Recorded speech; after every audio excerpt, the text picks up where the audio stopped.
Hey everybody, how's it going? Jon here. This video is from the admin team for Gamedays at Game Empire to show you kind of the basics of using Roll20 to play D&D. This video is just to show you the basics of everything, the basic functionalities. You don't have to learn and master every functionality of Roll20 to play. You don't have to use all of the things in this 101 and the following 201 how to play videos. You can still use a paper character sheet or however you play a character. You can just use Roll20 to move the dice and use it as a map. DMs, you can choose to just use the map and the tokens, and if you want to do initiative by hand or if you have a different way to do it for online, then you can do it there, or you can use their initiative tracker, which will be talked about in the 201 video. But all right, so let's get started. So the first thing to do is you have to go to roll20.net. Let me do that up here, roll20.net. And this is your home page. This is the page you'll be looking at the most once you boot up the site. You have to create an account. I already have an account, and I've already got some rooms. So I'm going to go ahead and click into this room here that we set up for this video. I'm going to go ahead and launch the game.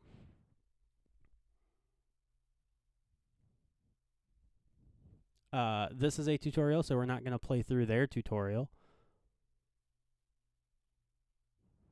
And here we go. So this is going to be your front page.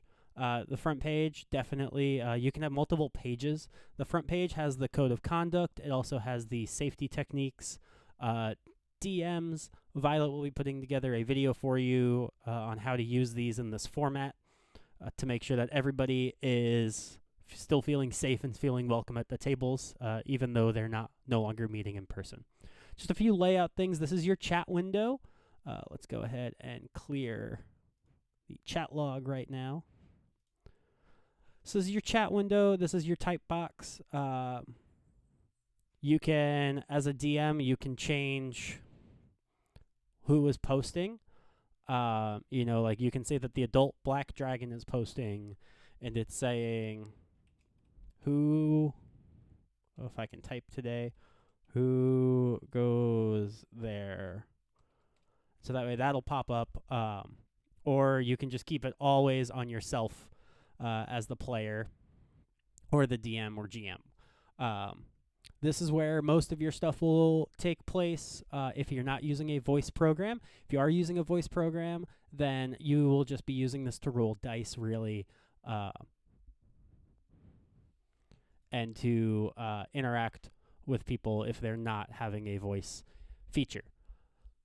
The dice rolling part of this is really cool. I think it takes away a lot of the stress of people, fibbing online or cheating when you're playing over the phone. So the way to do it, it's all done by algorithms.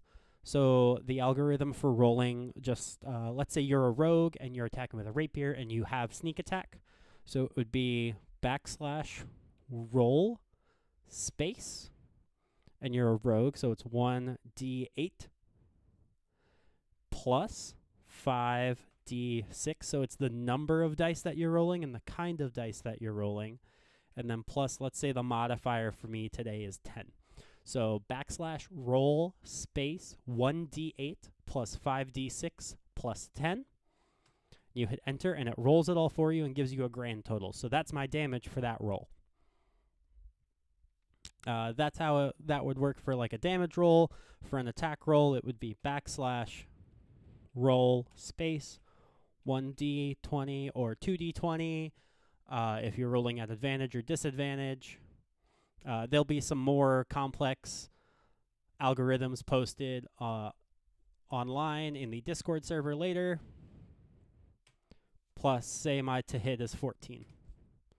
So that would be 19 plus 14 equals 33. So I hit with a 33 for 37 damage. So now that we've got that, let's talk about pages. So you've got a couple different pages here. So this is your front page, and then DMs can go in and add more pages. So let's go ahead and create a new page. So a page is going to be a map. Over here, you've got a couple different options for stuff, you want to make sure that the map is on the map and background layer. So that's what the second box over here is. It's your layer box. You've got your map and background. You've got your objects and tokens. So you want to be on map and background.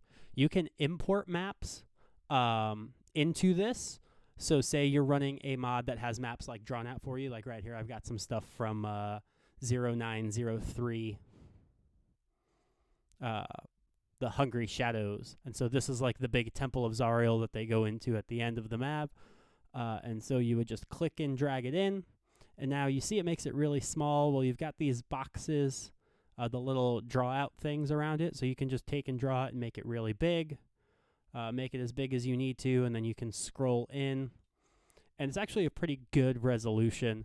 The one thing I would do if you are using the maps from the adventure is come up into your page toolbar, go over the layer that you're currently on, go to page settings, and disable your grid.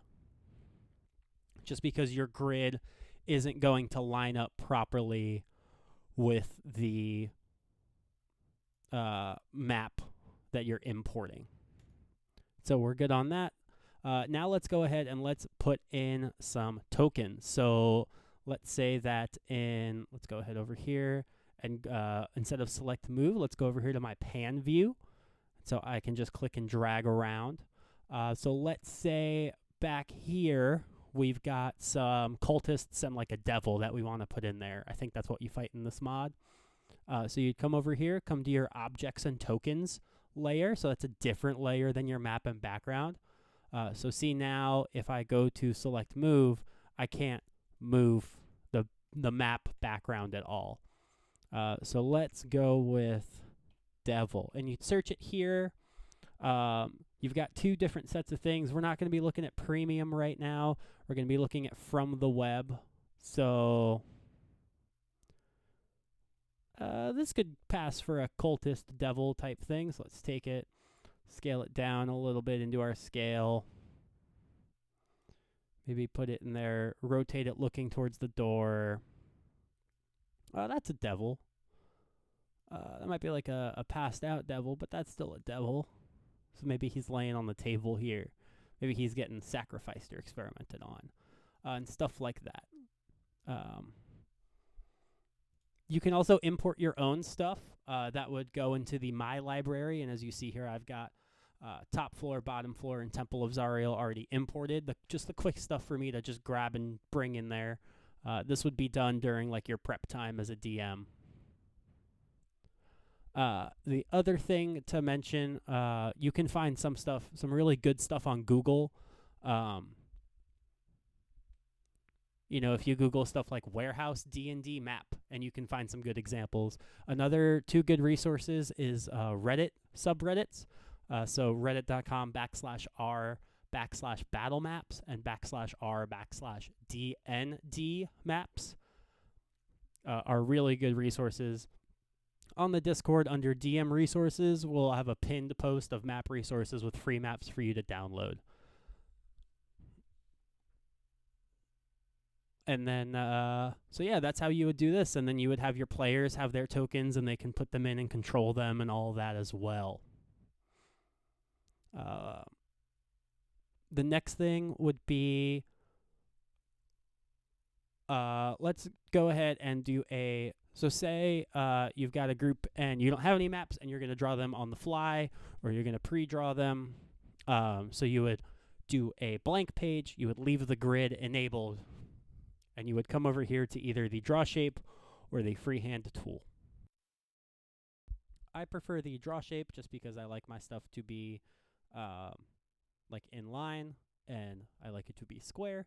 And so you can just real quick draw. Let's go with just like this nice big box here.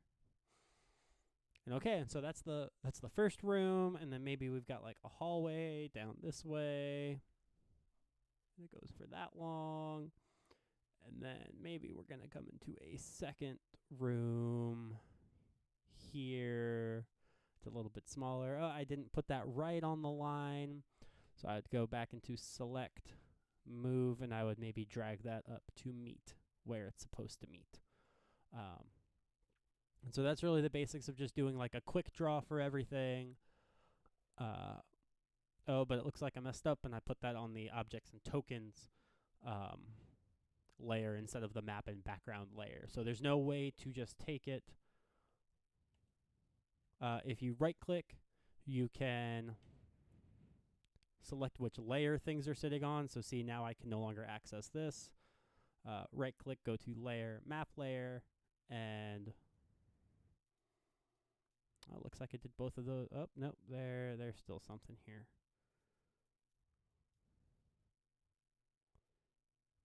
Huh, maybe it did do it all for me.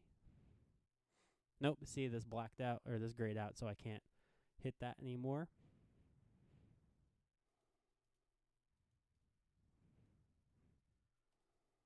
So now I'll move this to the map layer as well.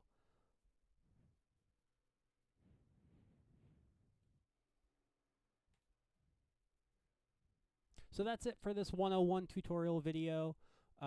If you have any questions, feel free to reach out on the Discord to any of us that are trying to help get this migration ready to go.